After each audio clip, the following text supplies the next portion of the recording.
Hello students, हमारे इस channel में आप सभी का स्वागत है। आज हम एक नए क्वेश्चन के साथ आए हुए हैं। यह क्लास 9th का क्वेश्चन है आईसीएसई बोर्ड के आईसीएसई बोर्ड क्लास 9th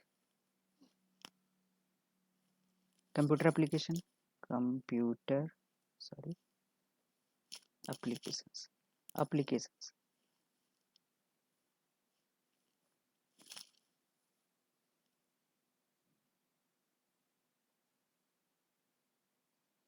ठीक है। इस क्वेश्चन में दिया हुआ है write a program to print sum of digits of a given number. तो क्वेश्चन को पढ़ करके हमें एक आइडिया मिलता है कि हमें क्या करना है, सम ऑफ डिजिट फाइंड करना है। इसका मतलब अगर कोई नंबर है, सपोज हमारे पास कोई नंबर है, जैसा कि इन्होंने प्रोग्राम बनाया होगा तो शायद कोई नंबर इस्तेमाल किया है। 345 इन्होंने इस्तेमाल किया हुआ है। तो अगर सपोज हमारे पास कोई नंबर है एज n1 जैसा कि उन्होंने लिया हुआ है प्रोग्राम में 345 है, तो अगर हमें कैलकुलेट करना हो सम ऑफ डिजिट्स,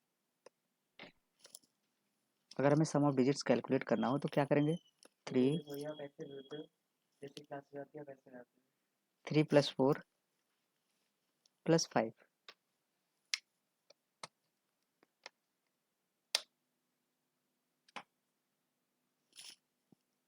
इसका रिजल्ट आने वाला है 12 4 3 7 5 12।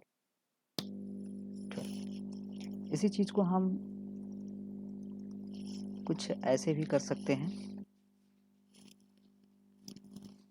जैसे 5 पहले प्लस करें, देन 4 प्लस करें, देन इसमें 3 प्लस करें, तब भी इसका रिजल्ट सेम ही होता है। हम सभी जानते हैं एडिशन जो है वो एक कम्यूटेटिव प्रॉपर्टी को फॉलो करता है। ठीक है, कम्यूटेटिव ऑपरेशन। अब ऊपर वाला जो हमने लिखा हुआ है 3 प्लस 4 प्लस 5, ऐसा हम मैथमेटिक्स में परफॉर्म करते हैं। ये जनरल वे है जिस तरीके से हम सम ऑफ डिजिट कैलकुलेट करते हैं। और ये जो नीचे वाला है ऐसा भी हम कर सकते हैं, बट ऐसा बहुत कम लोग यूज करते हैं। हाँ, कंप्यूटर में इस तरीके से यूज करना थोड़ा सा सुविधाजनक, कंफर्ट हो जाता है कि हम आसानी से कर सकते हैं। तो कंप्यूटर के लिए हम यही आइडियोलॉजी अप्लाई करेंगे। लास्ट डिजिट को पहले सम करेंगे, फिर उसके सेकंड लास्ट को, फिर देन थर्ड लास्ट।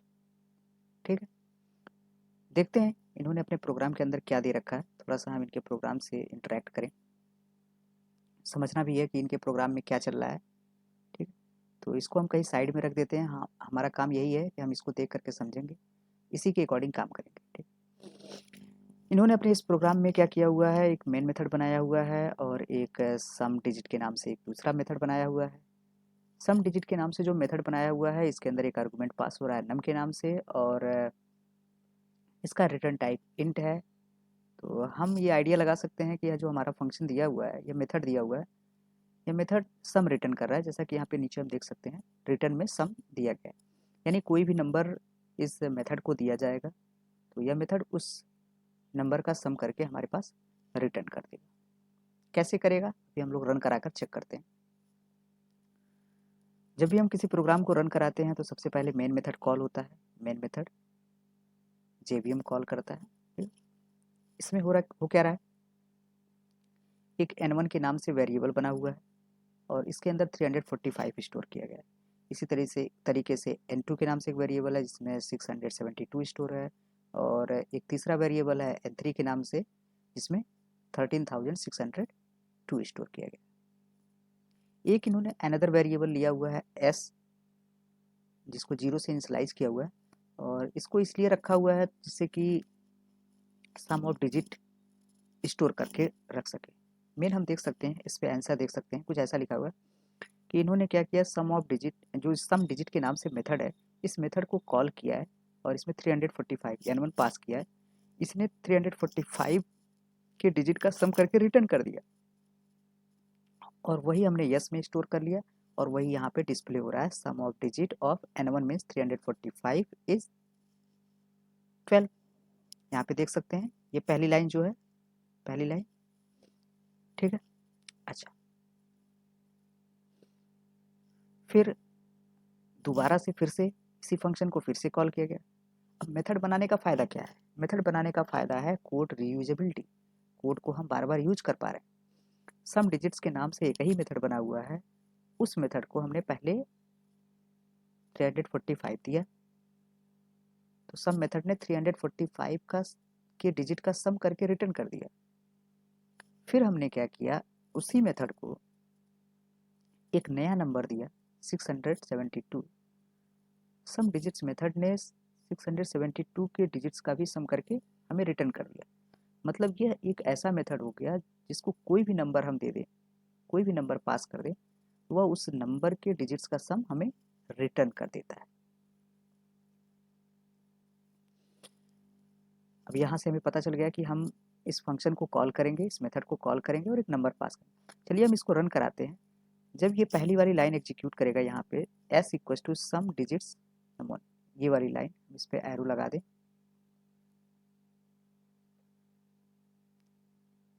ये वाली लाइन अगर हम रन कराएं, ठीक है, इसको हम रन कराते हैं, तो यहाँ पे क्या हो रहा है, एक मेथड कॉल हो रहा है। क्या हो रहा है? एक मेथड कॉल हो रहा है, कॉलिंग मेथड, ठीक है। कैसे कॉल हो रहा है? वो कुछ इस तरीके से कॉल हो रहा है। यहाँ पे लिखा हुआ है ना, सम डिजिट्स, और इसके अंदर एक वैल्यू पास हो रही है, 1 मिनट, इसके अंदर एक वैल्यू पास हो रही है n1, और n1 एक वेरिएबल है, इसके अंदर जो वैल्यू स्टोर है वह है 345। इसका मतलब ये हो गया कि सम डिजिट के नाम से जो मेथड है वो कॉल हो रहा है। तो जब ये मेथड कॉल होगा तो कंट्रोल कहाँ स्विच कर जाएगा? कंट्रोल सीधा यहाँ से स्विच कर जाएगा इस सम डिजिट मेथड के पास। इस मेथड के अंदर 345 एक आर्गुमेंट पास किया गया है, वह आर्गुमेंट हमारा कॉपी हो जाएगा इस नम नाम के वेरिएबल में। तो नम नाम के वेरिएबल में 345 स्टोर हो जाएगा। उसके बाद इस फंक्शन के अंदर एक अनदर वेरिएबल बना हुआ है, इंट num2 इक्वल्स टू नम, मतलब एक नया वेरिएबल num2 बना करके इन्होंने नम को उसके अंदर स्टोर करा दिया। फिलहाल इसकी ज़रूरत नहीं है यहाँ पर, लेकिन इन्होंने कर रखा है, अच्छी बात है। तो हम इस पूरे कोड को यहीं से एग्जीक्यूट कराना शुरू करते हैं, देखते हैं क्या क्या इसमें बन रहा है। तो सबसे पहले हमारे पास एक वेरिएबल है नम के नाम से, जिसके अंदर 345 स्टोर है। उसके बाद अगला लिखा हुआ है num2 इक्वल्स टू नम, तो इसके अंदर नम की वैल्यू कितनी है? 345। यही 345 कहाँ चला गया? num2 के अंदर।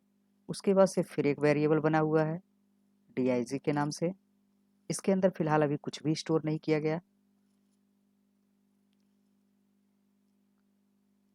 एक दूसरा वेरिएबल हमारे पास है q के नाम से, जिसके अंदर भी अभी कुछ भी नहीं स्टोर किया गया है, देख सकते हैं। और एक वेरिएबल है सम के नाम से, इसके अंदर 0 स्टोर किया गया है। ये तीनों वेरिएबल यहाँ दिए गए हैं। dig के अंदर कुछ भी स्टोर नहीं हो रहा है, q के अंदर कुछ भी नहीं हो रहा है, लेकिन सम के अंदर 0 स्टोर किया गया है। ये तो वेरिएबल के डिक्लेरेशंस हो गए। अब इसके बाद से बारी किसकी आती है? लूप की आती है। वाइल क्या लिखा हुआ है? num2 इज ग्रेटर देन 0, कुछ ऐसा लिखा हुआ है। और इसके अंदर एक वेरिएबल बन, यहाँ पे क्या लिखा हुआ है? q equal to num2 by 10। अगले लाइन में क्या है? dig equals to num2 modulus by 10, ऐसा लिखा हुआ है। उसके बाद sum equal to sum plus digit, dig से डिजिट बन रहा है, फिर लिखा गया है num2 इक्वल्स टू q, कुछ ऐसा, और इसके बाद रिटर्न लिख दिया गया है, रिटर्न, और यहाँ से सम की वैल्यू को रिटर्न करा दिया गया है। यही इतना कोड इसके अंदर लिखा गया है। थोड़ा सा इसको हम बड़ा कर लें, इसकी साइज को बढ़ा लेते हैं 14, ओके ग्रेट। अब हम एक चीज़ यहाँ से देख पाएंगे कि यहाँ तक का कोड तो एक बार रन करेगा ओनली वंस, लेकिन जो ये लूप है इस लूप का कोड बार बार रन करेगा, तब तक रन करेगा जब तक कि ये कंडीशन इसकी फॉल्स नहीं हो जाती। तो पहली बार में इसकी कंडीशन क्या होने वाली है? पहली बार में हमें मिलेगा num2 की वैल्यू 345। पहली बार num2 की वैल्यू कितनी है? 345। यहाँ हम देख सकते हैं num2 की वैल्यू 345 है। तो हुआ क्या, num2 की जगह पर 345 हो गया। 345 इज ग्रेटर देन 0, इसकी वैल्यू कितनी हो गई? ट्रू हो गई। अब इस लूप के अंदर ट्रू मिला, अगर यहाँ ट्रू मिलता है बूलियन है मीन्स कंडीशन सही है, तो इसकी बॉडी एग्जीक्यूट करेगा। कंडीशन ट्रू होने पर इसकी बॉडी एग्जीक्यूट करेगा, और यहाँ हमें क्या मिलेगा? सबसे पहली लाइन में num2 की वैल्यू 345, और जैसे ही 345 में हम डिवीजन बाई 10 करेंगे, डिवीजन बाई 10 करेंगे तो क्या होगा? ओनली कोसेंट मिलेगा, केवल Q, Q for quotient. Quotient क्या है? 34 आएगा, क्यू की वैल्यू हो गई 34। ठीक, क्यू की वैल्यू क्या हो गई? 34 हो गई। फिर इसके आगे बढ़ेंगे, num2 की वैल्यू वही 345,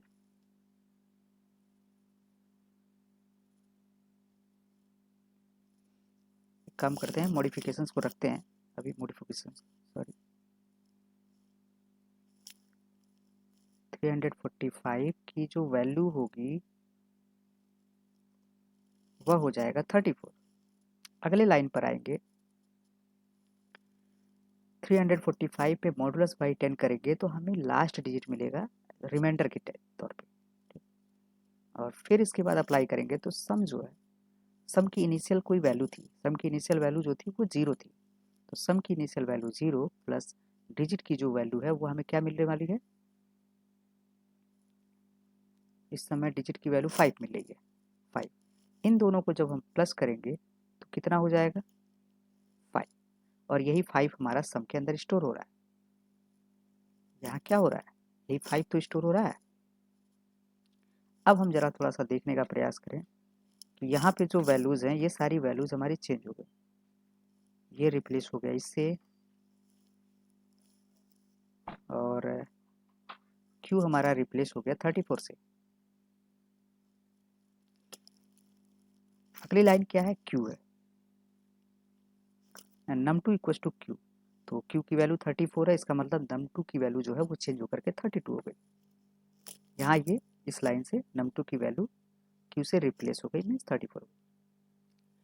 लूप होने की वजह से कंट्रोल हमारा वापस से कंडीशन पर जाएगा, कंडीशन पर जाएगा तो कंडीशन में हमें num2 मिल रहा है, यानी यहाँ num2 यूज होना चाहिए। num2 की वैल्यू अब 34 हो चुकी है। फिर कंडीशन चेक होगा 34 इज ग्रेटर देन 0, कंडीशन आएगी ट्रू क्योंकि 34 0 से बड़ा होता है। अगेन फिर से इस लाइन को एग्जीक्यूट किया जाएगा, num2 modulus sorry num2 division by 10, तो num2 की जो वैल्यू है वो 34 है, इसमें जब हम डिवीजन बाई 10 करेंगे तो इसका रिजल्ट हमें मिलेगा 3 as a quotient, 3 as a quotient. और अगली लाइन जो है हमारा diz equal to num2 modulus by 10, तो num2 की वैल्यू जो है 34 है, मॉडुलस बाई 10 करेंगे तो यहाँ रिमाइंडर मिलेगा, रिमाइंडर 4 है इसका। और फिर सम की वैल्यू कैसे कैलकुलेट हो रही है? सम प्लस डिजिट, और सम की जो वैल्यू थी वह हमारी 5 हो चुकी थी, और डिजिट न्यू डिजिट जो है वो है हमारा 4 है, डिजिट की वैल्यू 4 हो गई। तो 5 प्लस 4 मिलकर के कितना हो जाएगा? 9, और ये 9 स्टोर हो जाएगा किसमें? सम के अंदर। फिर यहाँ पर अगले डिजिट के लिए ये वेट कर रहा होगा। सम की वैल्यू 9 हो चुकी है। अब इस लाइन में क्या हुआ? num2 के अंदर q स्टोर करना है, क्यू की वैल्यू कितनी है 3, num2 चेंज होकर के 3 हो गया। वापस से फिर कंट्रोल हमारा जाएगा कंडीशन पर, इस बार हमें num2 के स्थान पर 3 मिलेगा, 3 is greater than 0, again condition true हुआ। फिर अगले लाइन में क्या हो रहा है, num2/10, num2 की वैल्यू हमारी 3 है और डिवीजन बाई 10 करेंगे तो कोसेंट के तौर पर हमें मिलेगा 0। ठीक, क्यों 0 मिलेगा देखते हैं। 3 डिवीजन बाई 10, 3 जो है वो 10 से छोटा है तो 10 जीरो जा 0, 0 बार में जाएगा, 1 बार में नहीं जाएगा, इस वजह से यहाँ पे रिजल्ट क्या आएगा 0। और फिर डिजिट कैलकुलेट करने के लिए क्या होगा, जो हमारे पास num2 की वैल्यू है उसी में हमें मॉडुलस बाई 10 करना है। तो 3 10 से छोटा है, इसका मतलब 3 रिमाइंडर है, 3 मिलेगा। dig की वैल्यू हमारी हो गई 3, 9 + 3 12 होगा, ये 12 सम के अंदर स्टोर हो जाएगा। और num2 की वैल्यू क्या होगी, q की वैल्यू, तो q की वैल्यू 0 है। वापस से कंट्रोल हमारा कहाँ जाएगा, फिर से कंडीशन पर जाएगा, और जब कंडीशन पर जाएगा तो यहाँ मिलेगा इसको 0, 0 इज ग्रेटर देन 0, ये कंडीशन हो गई हमारी फॉल्स। कंडीशन क्या हो गई हमारी, फॉल्स हो गई। यहाँ पे फॉल्स रिटर्न होगा, जैसे ही फॉल्स रिटर्न होगा कंट्रोल हमारा इस लूप से बाहर आएगा और यहाँ सम की वैल्यू रिटर्न करने के लिए बोला गया है, तो सम की जो वैल्यू है वो 12 है, यही 12 रिटर्न कर देगा। और जब ये 12 रिटर्न करेगा हमें, ये 12 इसने रिटर्न किया तो हुआ क्या, इस जगह जहाँ से हमने कॉल किया था इस जगह हमें मिला 12, इस जगह हमें मिला 12। तो ये कुछ ऐसा हो गया कि इस पूरे ने रिटर्न क्या किया, इस पूरे ने जो रिटर्न किया वो 12 रिटर्न किया, तो हमें यहाँ पे मिला s इक्वस टू 12, और ये 12 हमारा स्टोर हो गया s के अंदर। और फिर इस लाइन को जब एग्जीक्यूट किया गया, जब मेथड का एग्जीक्यूशन कंप्लीट हो जाएगा उसके बाद से क्या होगा, कंट्रोल हमारा फिर से आगे बढ़ेगा नेक्स्ट स्टेटमेंट को एग्जीक्यूट करने के लिए। तो अब की बार हमारा ये वाला स्टेटमेंट एग्जीक्यूट होगा। ठीक है, क्लियर है। सिमिलरली ऐसे ही बाकी के स्टेटमेंट्स भी एग्जीक्यूट करेंगे। ठीक है, तो ये तो हो गया इसका एग्जीक्यूशन। इस प्रोग्राम को हम स्कैनर की मदद से बनाएंगे ताकि हम यूजर से इनपुट ले सकें और कुछ इसमें चेंजेस भी कर सकें, तो उसको परफॉर्म करते हैं। ठीक है, तो ये सारी चीज़ें हटा देते हैं, इनको भी हटा लेते हैं।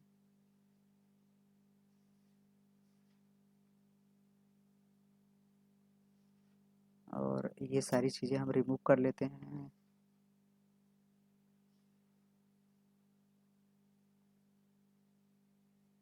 ठीक है, ओके, फ्रेश हो गया।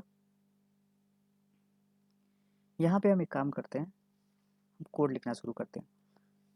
हमें क्या चाहिए, सबसे पहले हमें इंपोर्ट की ज़रूरत पड़ेगी,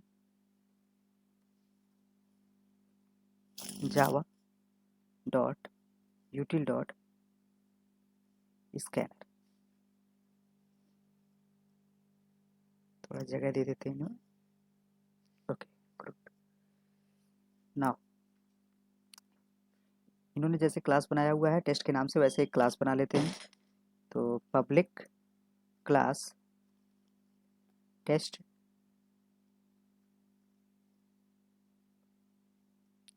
और इसके अंदर मेन मेथड बना लेते हैं public static void main string array args,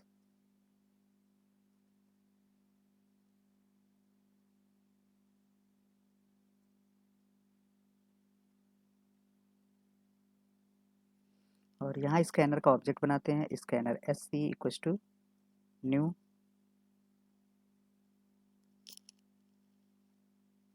scanner system dot in. ठीक है, इसके बाद यूजर से इनपुट लेने के लिए एक मैसेज दे देते हैं system dot out dot print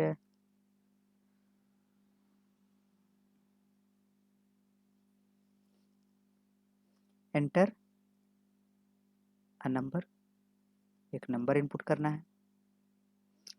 number read करने के लिए हमें किसका यूज करना पड़ेगा, नेक्स्ट इंट मेथड का, और एक वेरिएबल चाहिए n equals to sc dot next int.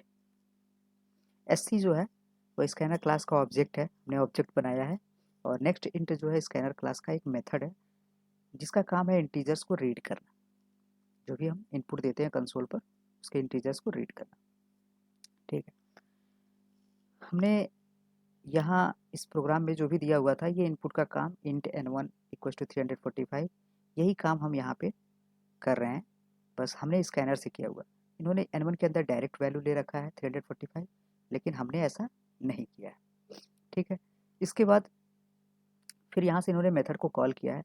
अब इनपुट लेने के बाद हमें क्या करना है, हमें सम ऑफ डिजिट फाइंड करना है। तो जो ये मेथड कॉल हो रहा है वो क्या कर रहा है, वो सम ऑफ डिजिट कैलकुलेट करके रिटर्न कर रहा है। इसका मतलब इसके आगे के जितने कोड लिखने हैं वो सब कैसे लिखने हैं, हमें सम ऑफ डिजिट कैलकुलेट करने के लिए। यानी सम कैलकुलेट करने के लिए हमारे पास एक वेरिएबल होना चाहिए जिसकी इनिशियल वैल्यू होनी चाहिए 0। उसके बाद हमें थोड़ा सा एक काम और करना पड़ेगा कि जो ये n है उस n को हम एक दूसरे वेरिएबल में भी रखें। सेव करके हम एक वेरिएबल में रखते हैं इस तरीके से। यहाँ बीच में कॉमा का ही यूज करेंगे। कॉमा से अगर एक ही टाइप के एक से अधिक वेरिएबल्स बनाते हैं तो हम एक साथ उसको डिक्लेयर कर सकते हैं कॉमा से सेपरेट करते हुए। हमने नम नाम से वेरिएबल इसलिए बनाया है ताकि नम की वैल्यू को हम नम में रख करके उस पर काम कर सकें और नम की वैल्यू पर एन की वैल्यू पर कोई इफेक्ट ना पड़े, एन हमारा सेफ रहे। अब हमने ये पहली वाली लाइन इसी लाइन का यूज किया हुआ है जो यहाँ पे num2 टू इक्वल टू नम लिखा हुआ है। डिजिट की ज़रूरत नहीं है अभी, हमें आगे चल करके लूप के अंदर हम डिक्लेयर कर लेंगे क्यू की ज़रूरत नहीं है, क्योंकि हम देख सकते हैं यहाँ पे जो क्यू के अंदर स्टोर हो रहा है वही यहाँ पे num2 के अंदर स्टोर हो रहा है, तो हम डायरेक्टली यहाँ क्यू के जगह पर सीधा num2 का इस्तेमाल कर सकते हैं। ठीक है, लेकिन यही है कि ये वाला स्टेटमेंट हमें नीचे लिखना चाहिए था, कोई बात नहीं है, हम इसमें सुधार लाते हैं। तो हम लिखते हैं वाइल कंडीशन सेम होनी चाहिए, कंडीशन में कोई अंतर नहीं आएगा। नम इज़ ग्रेटर देन 0, जब तक नम की वैल्यू 0 से बड़ी रहेगी तब तक यह लूप हमारा चलता रहेगा।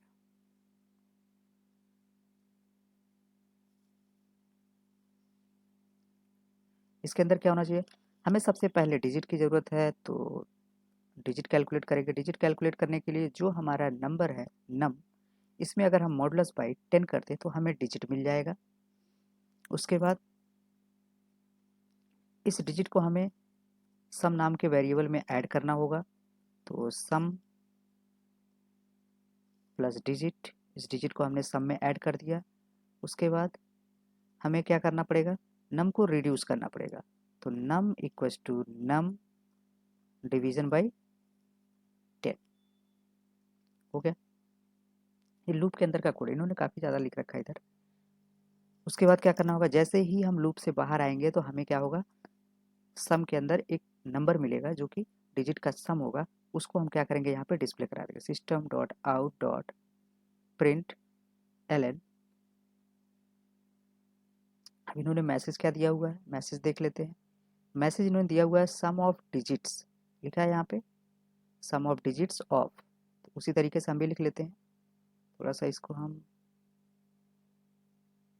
गुड मैसेज दे देते हैं, सम ऑफ डिजिट्स ऑफ किसका, जो n के अंदर है। n को हमने इसीलिए बचा कर रखा हुआ था ताकि हम उसको यहाँ यूज कर सके, क्योंकि नम की वैल्यू तो 0 हो चुकी है, घटते घटते यहाँ पे 0 हो चुका है, तभी ये कंडीशन फॉल्स हुआ है।